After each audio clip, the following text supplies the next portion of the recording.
I will just enlighten you what are the basics of law and how the administration of law is administered in our courts.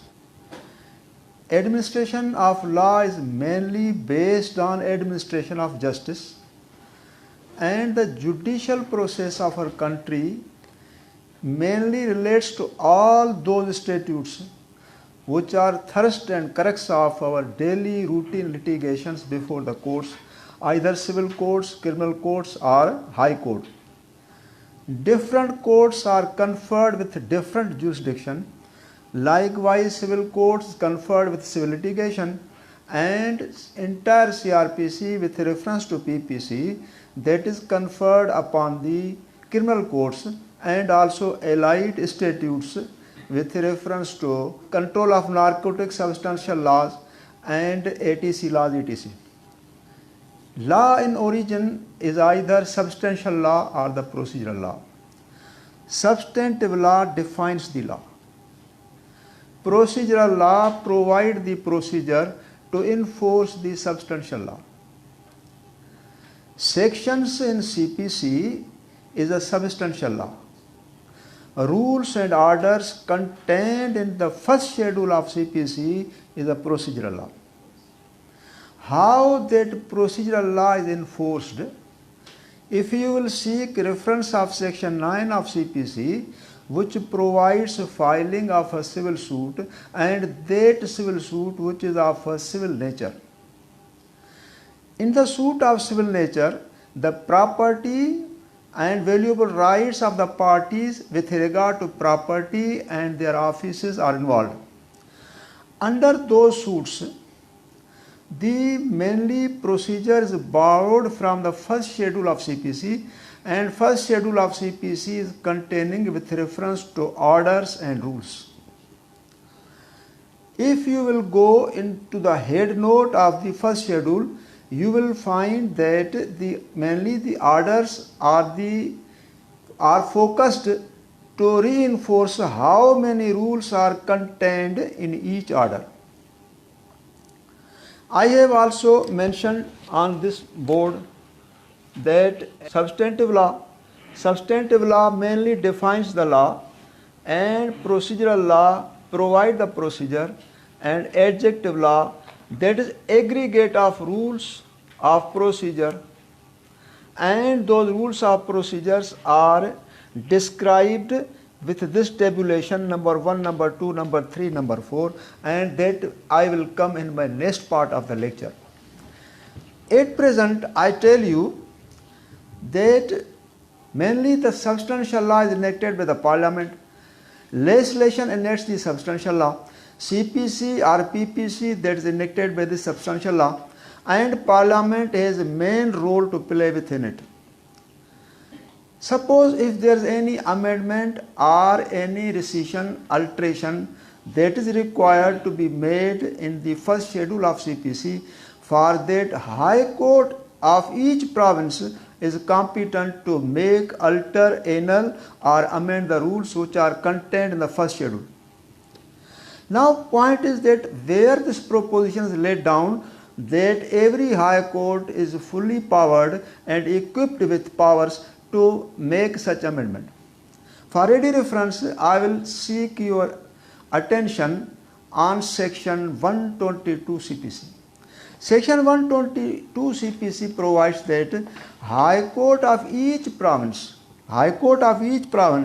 is competent to make, alter, add to or rescind the rules which are contained in the first schedule of CPC. By virtue of section 122 CPC, High Court of each province has brought many amendments, many alterations in the law, and that alteration, addition, whatever may be, has been formulated or formed in High Court has framed since civil court rules in the light of section 122 CPC. One thing I must tell you and invite your attention, that Sindh High Court on its original side also tries a suit as that of a civil court, like a civil court. you will file plaint there, and that trial will commence like a civil court. Evidence shall be recorded there. You can seek injunctions from the High Court, and trial normally will be terminated in the same sequence as generally trial terminates in the civil court.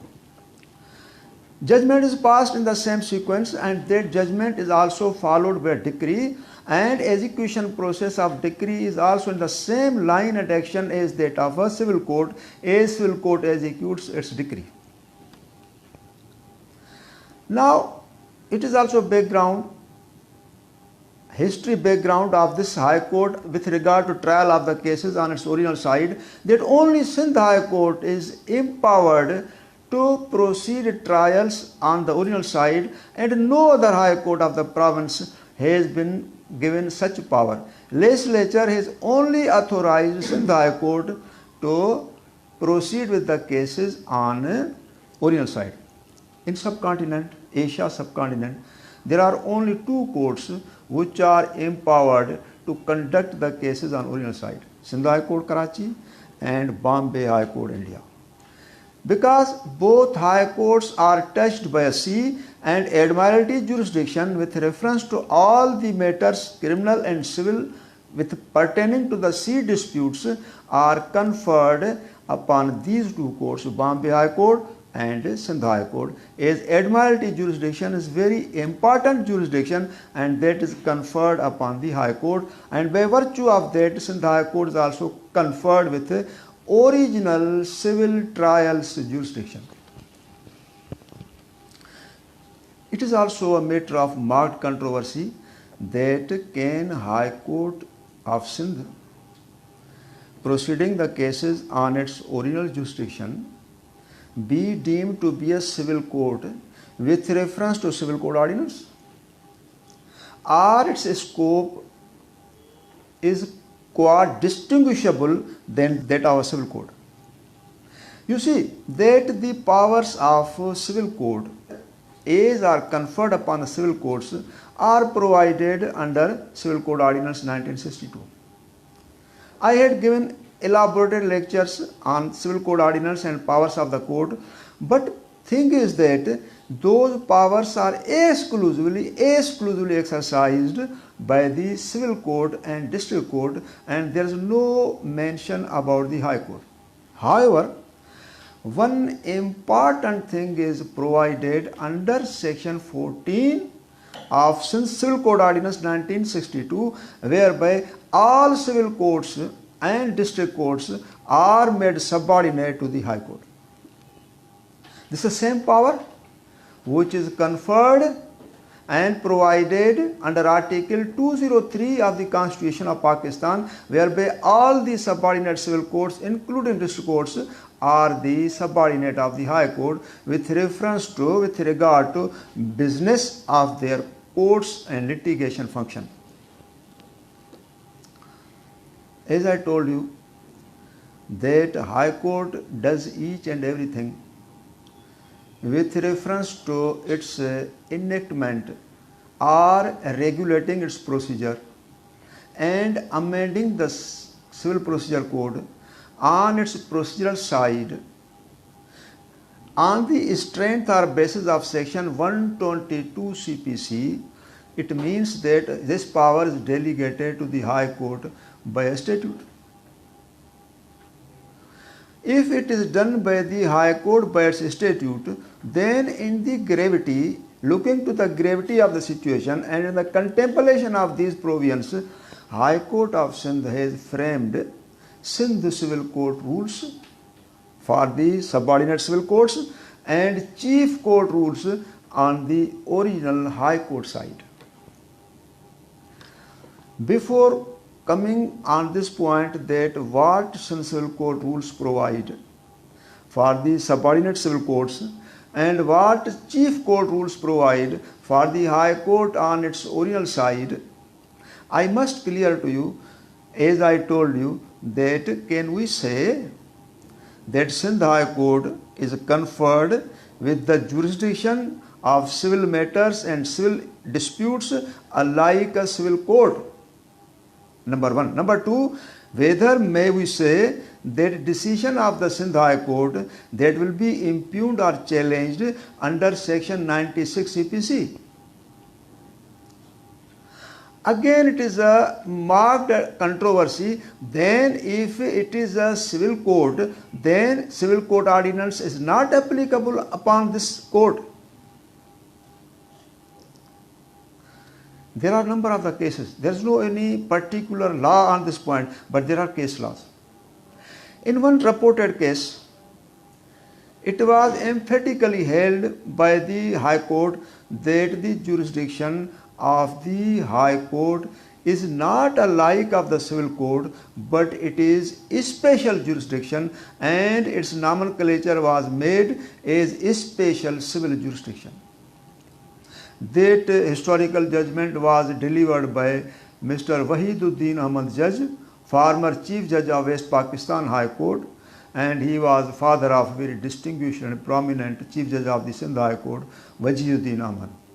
He held that the jurisdiction of the High Court on civil side conducting the cases on original side is a special jurisdiction and not ordinary or original civil jurisdiction. The matter was appealed before the High Court on its appellate side. Whatever decision of the High Court on its original side, that is to be challenged before the High Court on its appellate side, means there will be two High Court judges who will sit, and that appeal will be called as High Court appeal. Anyway, High Court held that no, it is not a special jurisdiction, but it is a civil jurisdiction, and similar and same jurisdiction as is conferred upon the civil court. There is no mention under any statute that this jurisdiction can be called or distinguished as a special type jurisdiction. That decision of the High Court was also challenged before the Supreme Court, and Supreme Court in its landmark judgment had candidly held that the decision as delivered by Mr. Wahiduddin Ahmad Judge was very much correct, and that jurisdiction is different in many respects as that of the jurisdiction as is conferred upon the civil courts.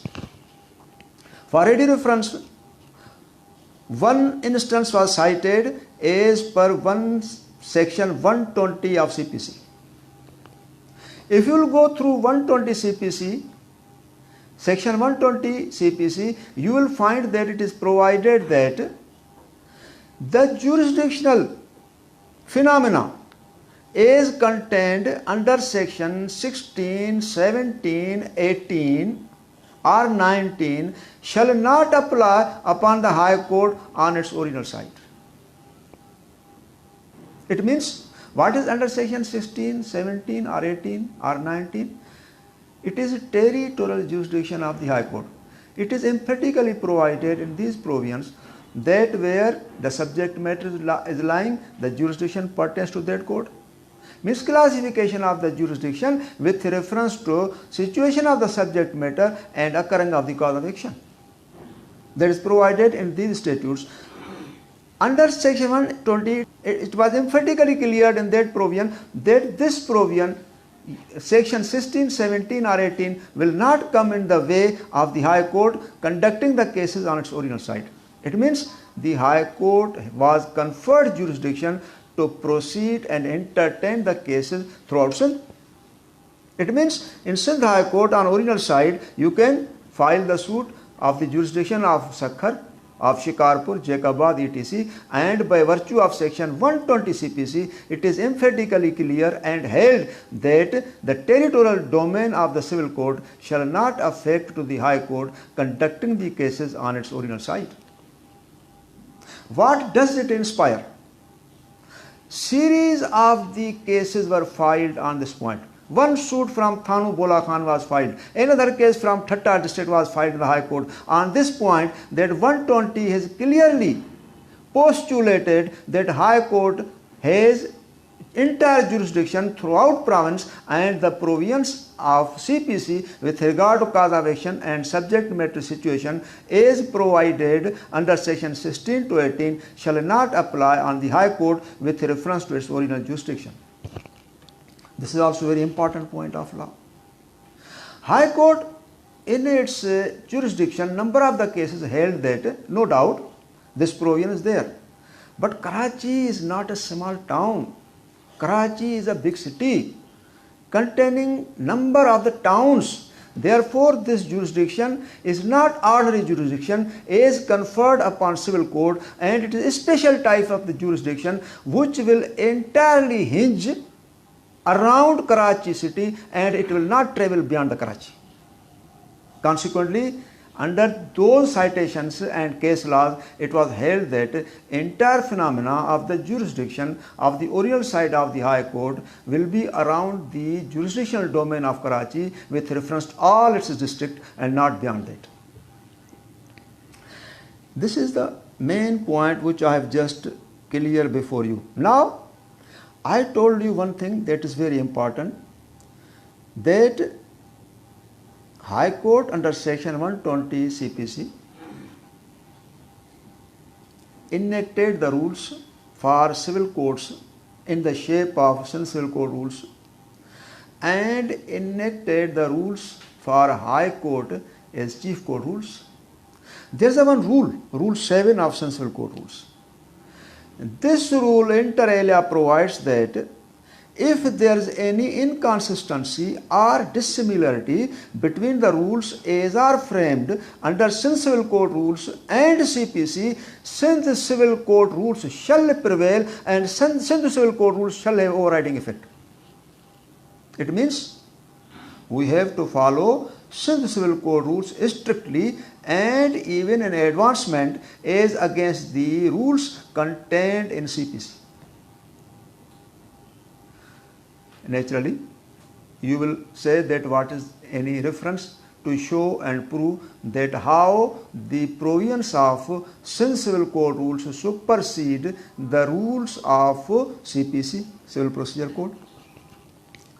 I am making one reference that is also very important and worth orientation. Under Order 32 Rule 1, we file a civil suit and that civil suit is filed by a minor. How minor files a civil suit? The procedures provided that every civil suit shall be filed by a minor through his next friend. Whosoever may be next friend, even next friend may be his mother, father, parents, or any close relative. If any person who has no parents, then that suit through next friend may be filed by any near relative. The proposition of next friend is not clear to the effect that what are duties and liability of the next friend. Now when next friend is before the court, CPC is silent. Civil code does not ask from the next friend that what are your duties and how you have been appointed by the minor, whether there is willingness of the minor in appointing you as a next friend, or whether we may inquire from the minor under what circumstances and what capacity you are appointed by the minor, whether you have filed any affidavit in respect of this suit that you will protect the interest of the minor. No mention, nothing at all within the contemplation of entire process of CPC is provided under Order 32. In this regard, there is one rule, Rule 113 of Civil Code Rules.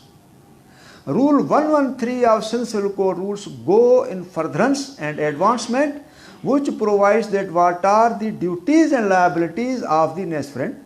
When he is before court, court will ask him that you file the affidavit. Under that affidavit, you furnish the reason and the cause behind your appointment. And number two, you will undertake that you will protect the rights of the minor. So you see that this procedure is strictly followed by the courts, and the procedure is lacking in Civil Procedure Code. Apart from that, Civil Procedure Code is complete, exhaustive, and with every latitude providing entire procedure. But further and more procedure we borrow from Civil Code Rules, and these Civil Code Rules are framed by the High Court within contemplation of Section 122 CPC.